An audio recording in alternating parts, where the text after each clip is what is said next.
So I guess we will call this meeting to order. Roxanne, if you will take roll. And let's stand for the Pledge of Allegiance.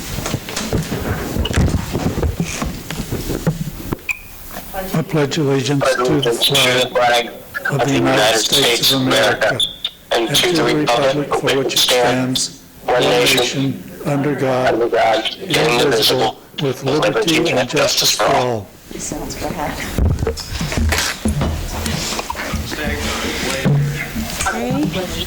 And has everybody had a chance to review the agenda? Make a motion that we approve the agenda set forth in the packet. As amended. And that was posted on the website, so. Second. I have a motion and a second. All those in favor, please show the voting sign. Opposed? Aye. Same sign. Yes. Now is the time for public comments. Persons who wish to address the City Council regarding items on the agenda may do so as that agenda item is called. Persons who wish to address the City Council regarding items not on the agenda and that are under the jurisdiction of the City Council may do so at this time when called upon by the mayor. Comments on personnel matters and matters pending in the court or with other outside tribunals, I can't say that, are not permitted. Speakers are limited to 3 minutes. Any presentation is for information purposes only. No action will be taken. Donna? Can you understand me? Okay, I got a phone call today from Max Willis, and he said that someone will donate the money. There's $30,000 that will cost to do the football field, and EPA is going to do it for him for $30,000. They have an anonymous donor who will pay $25,000. So if anyone is willing to cough up the other $5,000 or get people to do it, it will be done. And of course, they called me, and I said, wait a minute, I'm still looking for $11,000 for the press box, so count me out. But anyway, why I want to do this in public comments is everyone that hears it, every little bit helps. If you just send it to 257 at the soup's office, they will put that in for the field, and it would be nice. So was it Dan that called you? What? And just a little bit of history on that, guys. That is the reason they're doing it. EPA, there's a small section of the field that's going to get replaced, but not the entire field. So they're trying to be able to sod the whole field rather than just a little section of it is the conversations I've had with them. Other public comments? Seeing none, we'll move on to consent agenda.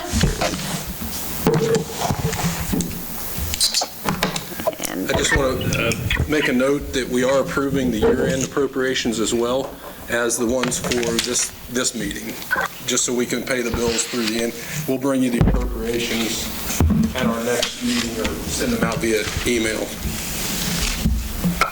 Make a motion that we approve the consent agenda. Motion and a second. All those in favor, please show the voting sign. Aye. Yes. All opposed? I have to remember not to raise my hand. Okay. Next, we have introduction for our new fire chief.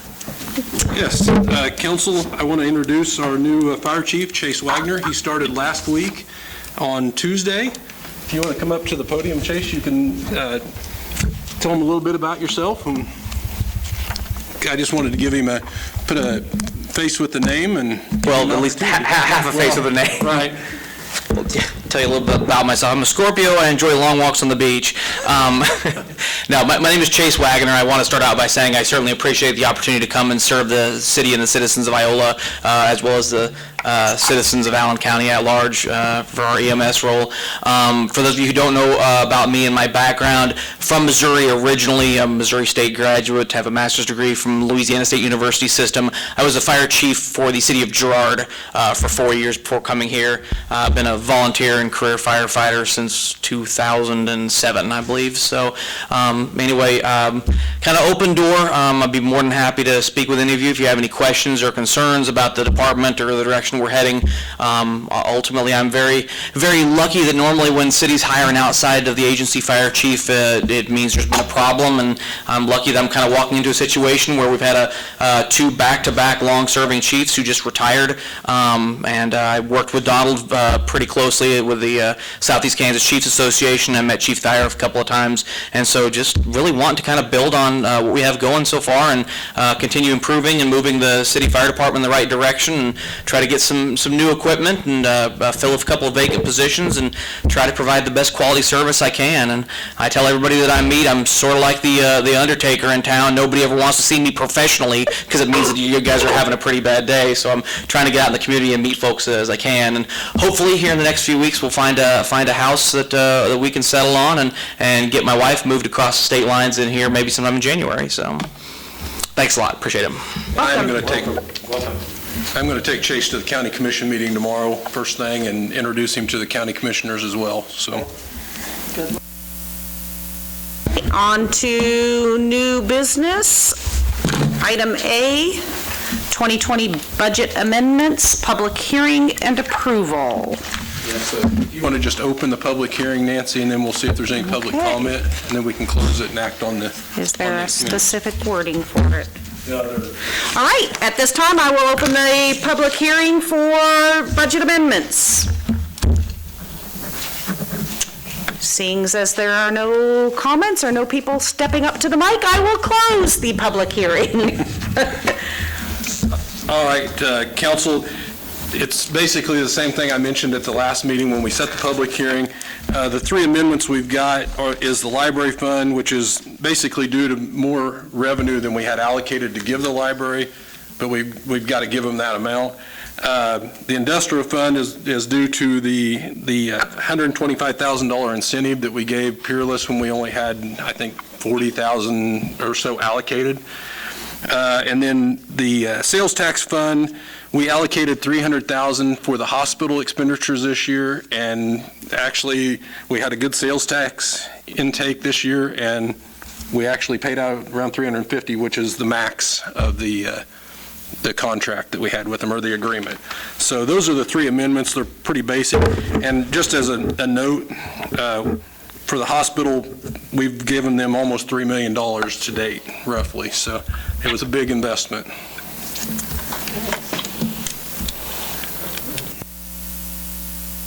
I make a motion, we approve the 2020 budget amendments as outlined. Second. We have a motion and a second to approve the 2020 budget amendments. All those in favor, please show the voting sign. Aye. Opposed? And I'll just need you to sign, there's 2 copies if everyone will sign. Thank you. Okay, I just wanted to make sure. All right, we'll go ahead and pass that around and get that signed. Item B, US 54 Highway Geotech Agreement. Corey? Yes, council, following our last, well, it was actually the November 9th meeting when we had Burns and Mack here to present the corridor improvement study that we had done on 54 Highway.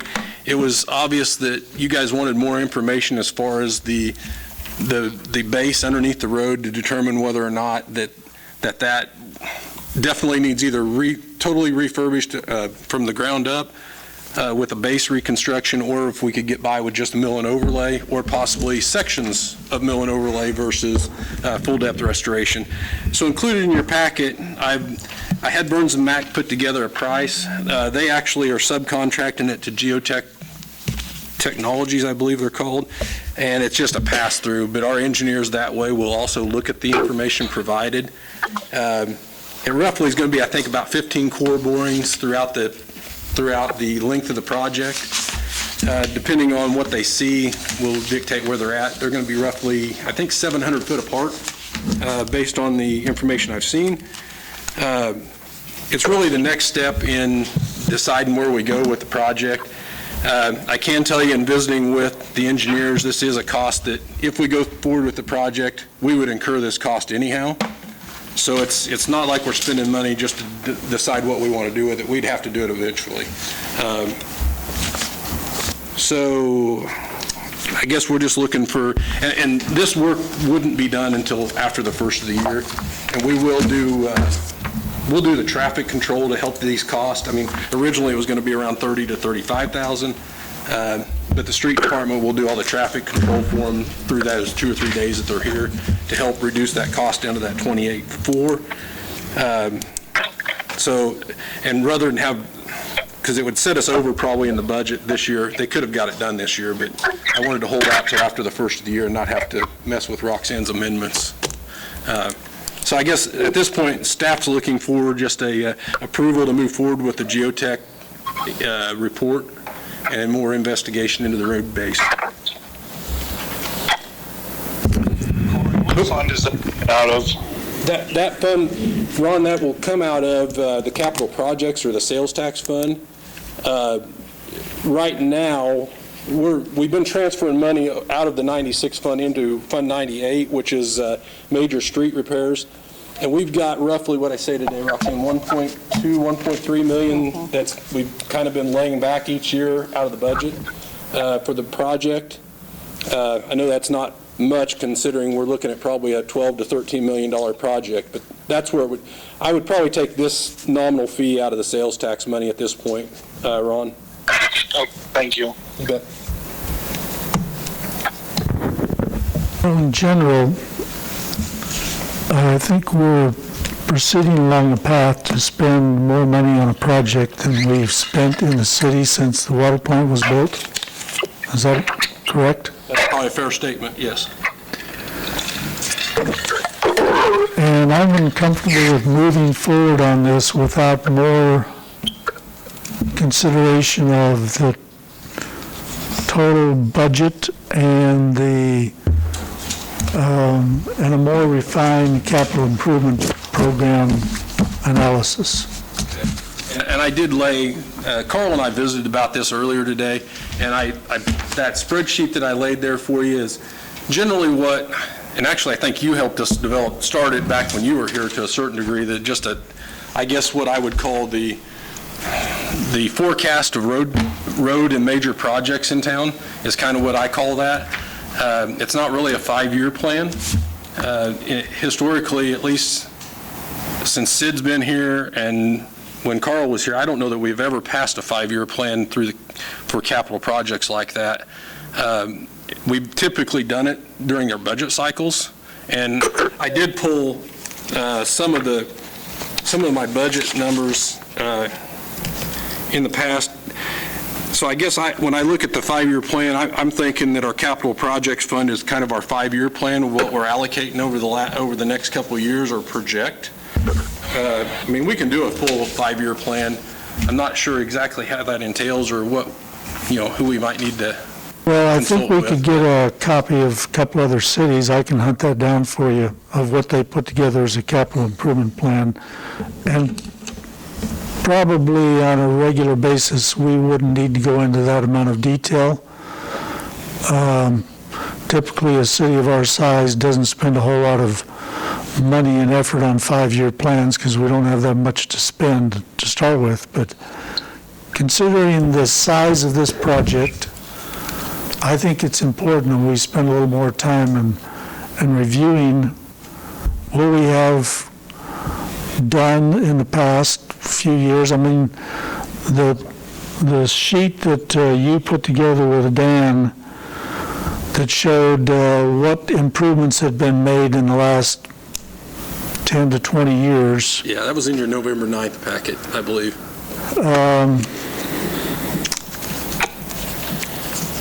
I would still like to refine that a little bit because it showed dollar amounts, but I don't think it showed linear feet and which lanes. So it was hard to tell which section of the roads. I mean, it's find that a little farther out for you guys, or break that down to what we've actually done in the footage. Yeah, We've because got all that. those improvements were not for the full stretch that we're planning on replacing. Correct. Like they were just 1 or 2 block sections and not all 4 lanes, but they were just 1 or 2 lanes. So I guess I don't have a problem per se with approving this request to move ahead with the geotech work, but I would like to see on the second meeting of January or the 1st of February a little better analysis of our capital improvement program, where it's been, and a refinement of this. How about we make it for the first meeting in February? Okay. And just so I can clarify more of what you're looking for, Carl, maybe we can sit down sometime in the next couple weeks before then or something. I think I've got an idea what you want, but I want to make sure I get exactly what you want in that aspect. Well, because when we're proceeding to spend this amount of money, I think we need to do a little more legwork to make the preparations. Yeah, I don't know if anybody else has some of the same concerns I do, but this is a major project. I hadn't thought, but it slipped my mind now. But I will see what I can find from a couple of other cities that may have just revised their capital improvement program, and to give us some ideas on what kind of detail to put together. But I think it's an important effort before we get too far along in this process. And I think our next step after this, and after we talk about that plan, is bringing in a bonding agency to tell us what is the best layout of bonding this thing. Because obviously we're not going to be able to pay cash for the project. It's going to be bonded, and so we also need to figure out the financing as we go forward. Yes, an amortization schedule. Right. I think they would be glad to provide that for us, just so we can see, based on the projected cost of the project and whatever length we choose to make it, what those monthly or, every 6 month or annual fees would be. Now, if I remember right, this geotech study will give us a more understanding of exactly what needs to be done? Gene, it should give us a good idea of what sub-base is under that road. So what they'll do is they take 4-inch cores of the road. They'll take some spots that look like good pavement and check what the base looks like underneath it. And then they'll take some of those spots that we can tell that's raveling too and figure out why it's doing that, and over that stretch to give you an idea if that base is decent or if it's bad, that just needs a full depth restoration. So it's basically checking the sub base is what it does, if that explains it well Right. enough. So this will basically give us a good idea of either complete rebuild or mill and overlay and patchwork. And it could tell us that, hey, the downtown square looks great, that you just need to do a mill and overlay there. And out east, it could say, okay, that area is terrible, you need to do full depth restoration in pieces. Now, sometimes it's easier, cost prohibitive to do that, split it up, but there could be that case that you do part of it mill and overlay, part of it full depth restoration. Okay. Corey, do you know how long it'll take to get the study back? If I remember right, Ron, to get the final study back, it was going to be, I think, 6 weeks, if I remember right. In this, it takes like 4 days for them to do the borings, and then it will take them. They run it by all their geologists and that good stuff. So I'm guessing it's going to be probably. I would guess it'll be in the March timeframe before we see it. Okay, I just wanted to make sure that it wasn't going to be a 6-month or year-out study for them to do. No, it shouldn't be, because they'll actually take some of our the previous report we had, as well as the new borings, and combine that is what they're going to do. But yeah, and I can confirm that with the engineers in the morning, but I'm thinking it's probably going to be a 3-month window is what we're looking at. All right, and if you could just confirm with them in the morning if they can give us a time frame on it. You bet. So when Thank would you. they start this? Like I said, I want them to wait till after the first of the year, just mainly for our financial books more than anything. So it'll be probably that second or third week of January before they'd start.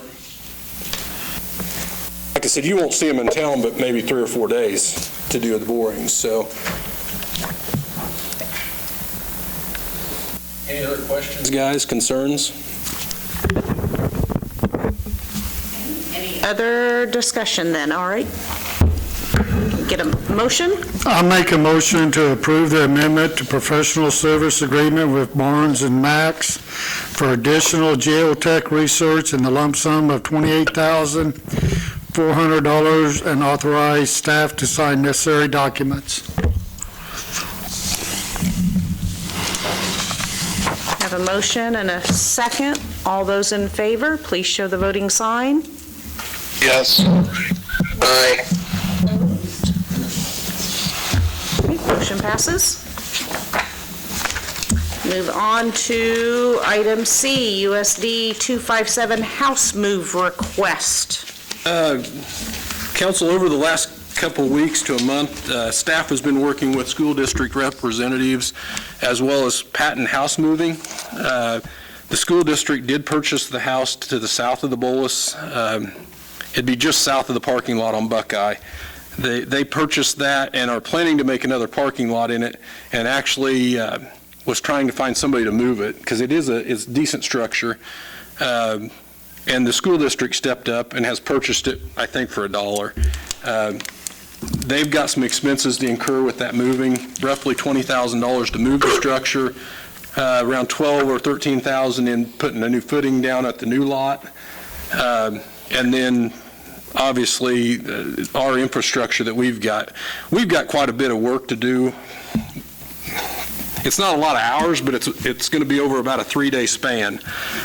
If you remember when we moved that house, unremoved the house to the north of that, we ended up taking down the signal arms at Buckeye. We're going to take down 2 of those again this time, and the signals will be down, I'm guessing, probably 3 days. 1 day to take it down prior to the move, and then that 3rd day we'd put them back up. What are we going to do for traffic control there then? You won't stop on 54. We'll put some temporary stop signs north-south on Buckeye to where we shouldn't have any issues. We did it the last time and didn't have any issues over there. We do have a couple other light poles that we'll have to pull out for the move. Pretty easy, and probably all the street signs from Buckeye over to Colburn is my guess, because there's a lot of no parking signs down through there. That house is going to be roughly 30 foot wide when it moves, and 30 to 35 feet tall. So got 2 crossings, I think, that aerial-wise we're going to have to either drop or try and get them high enough to get under it.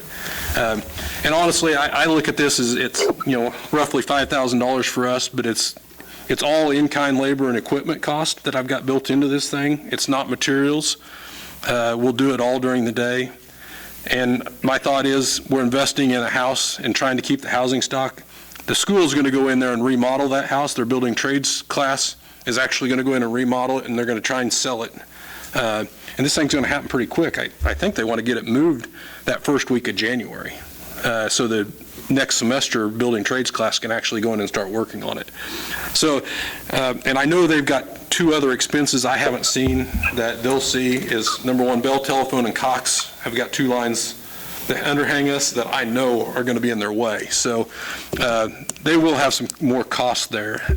So that was my thought of recommending us waiving these fees for the school district. And I guess if you got any questions or concerns, I'll entertain those.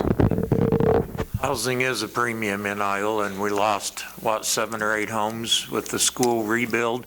So it's kind of nice to talk about saving a house for a change. We already bulldoze 4 to 5 a year. A house that size would easily cost more than $5,000 to bulldoze. This in-kind fee comes in lower than a lot of the homes we've destroyed recently, so I'd be willing to make the motion if nobody else has any comments. What about are we going to waiver the utility hookups once they get over there for the utilities, or? Yeah, and we do that internally. That's pretty nominal. All the taps are there. It's just mainly the connect fees that we'd potentially waive for that new house. And like I said, the sewer hookups there, because it's going on that lot that they took down 2 houses on now. It'd be the southwest corner of Colburn and Jackson. Should be fairly nice when they're done. But yeah, the sewer's there, the gas is there, the water's all there. It's pretty nominal in what we'll have to do over there to get them reconnected. It's more for them hooking up on the backside than us, so, Is this location, they're moving it to a temporary location? no, it's permanent. Permanent. Yeah, they're gonna put a permanent footing and a foundation underneath the house over there at Colbert. It'd be right across the street from the new STEM building. Right there, just west of the middle school there on the corner. Seems to be like a win-win. They're also using this as a way to educate trades and, give these kids hands-on experience, which in that type of situation and work, hands-on is what you need, One of so. the best classes I ever took in high school was built under trades. One thing I did mention to Stacy Fager as well as Dan Willis the day that we met is I'd like to get Greg in touch with him because there's some houses out there that are borderline for us of condemnation that might be able to be saved. That maybe after this house is renovated, maybe they move on to another one. It may not be right by the school, But start turning that into some project houses, like when they used to build houses from ground up and the cost of materials is so high now. price out of So, yeah. Any other discussion on this? We did have Motion to a authorize staff to waive city-associated costs for the house moved by USD 257. I second. motion and a second. All in favor, please show the voting sign. Aye. Opposed? Okay, motion passes. All right, on to item D, Red Cross Facility Use Agreement. Council, this was something that came up, that the reason I amended the agenda. We entered into an agreement with the Red Cross, I think it's been a number of years, actually. We renewed it in 2018, or right towards the first of 2018. I got notified that they wanted me to sign it, and I'm like, I think I need to take this to the council, to them before. So I amended the agenda. I thought it was a pretty simple request. It's basically renewing the agreement to use this facility, the rec building, and the North Community Building, if necessary, under, some kind of a, God help us if a tornado or another flood happened. But, so I guess I'm looking for council authorization for staff to sign the necessary documents with the Red Cross on this. I make a motion we approve the facility use agreement with the American Red Cross and authorize city staff to execute the necessary documents. Okay, I have a motion and a second. All those in favor, please show the voting sign. Opposed? Same sign. Okay, motion passes. All right, on to executive session. This is non-elected personnel. How long do we need? I think we start with 15 minutes, Nancy. I think we can get it completed in that time frame. Okay. And we will disconnect with Ron and Nick at this time, or once we go into executive session, then we'll call them back after we come out.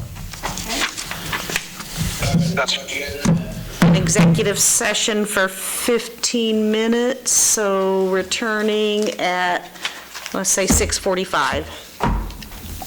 The City Council recess into executive session for 15 minutes pursuant to personnel matters of non-elected personnel, KSA 75-4319B1. Purpose of executive session is discussing individual employee employment. Shall include the mayor, council, interim city administrator, human resource manager. The regular meeting shall reconvene in the City Council chamber at 6:45 p.m. Second. To go into executive session, all in favor, please show the voting sign. Opposed? Yes. All right. Ron, I'll call you back in just a little bit, Ron. Okay. Thank you. Thank you.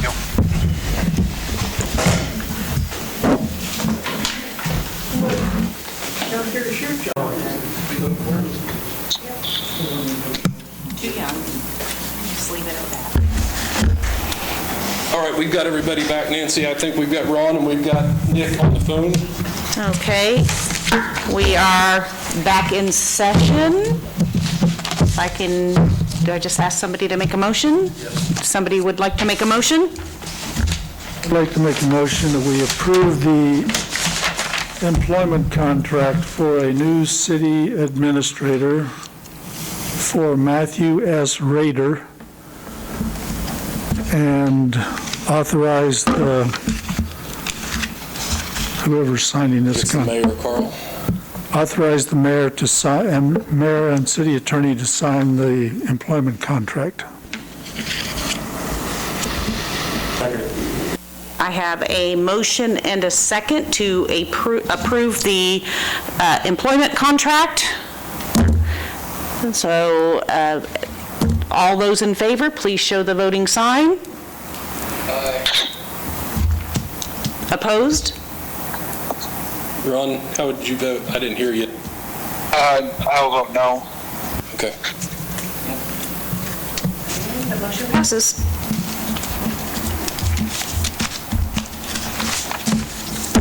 So Matthew Rader is currently city administrator in Seneca, Kansas, and will start approximately March 1st.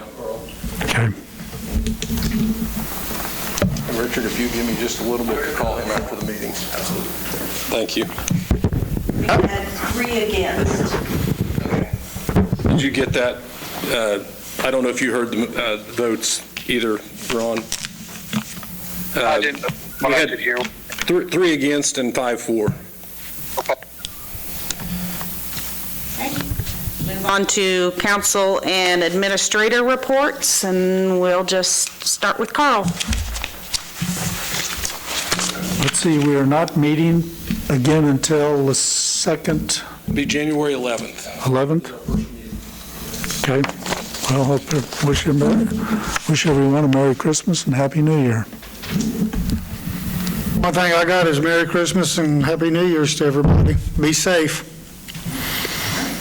Everybody, Merry Christmas, Happy Holidays, and enjoy yourself, but be safe. Steve? Dittos, Merry Christmas, nothing else. Ditto. Same from me. Merry Christmas, Happy New Year, everybody, and hopefully I'll have my new little grandbaby soon. Yay! Sure. Ron, you want to go ahead with your comments? I have nothing this time. Okay, thanks, sir. Nick?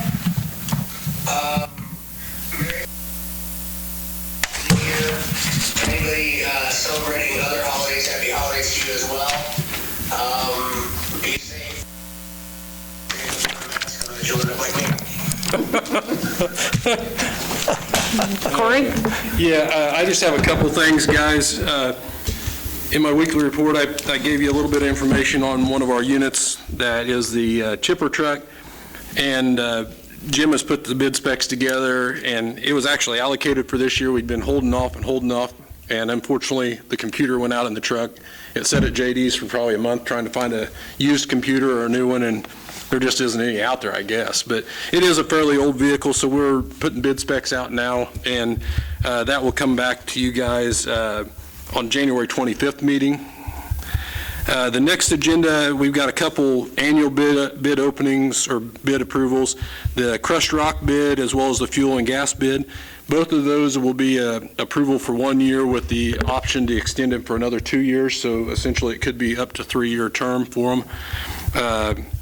And then Greg will have a presentation and ask to set a public hearing for dangerous unsafe structure removals at that meeting. And then tentatively, I've got Scott Shreve scheduled to come do the solar presentation at that meeting. Mike and I are going to sit down with him later this week and kind of lay that groundwork for that presentation.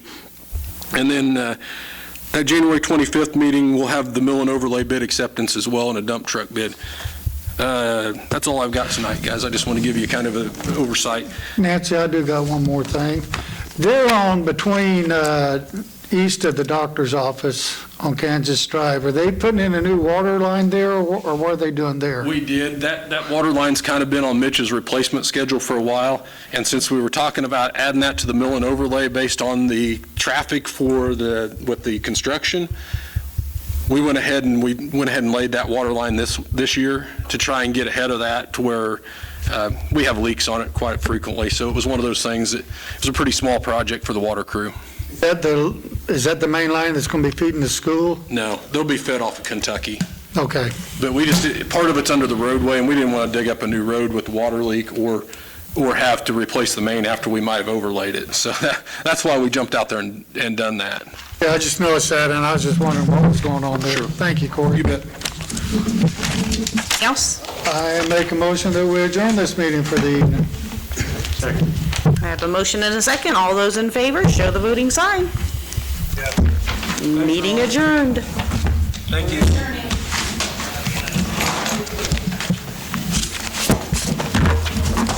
Am I supposed to sign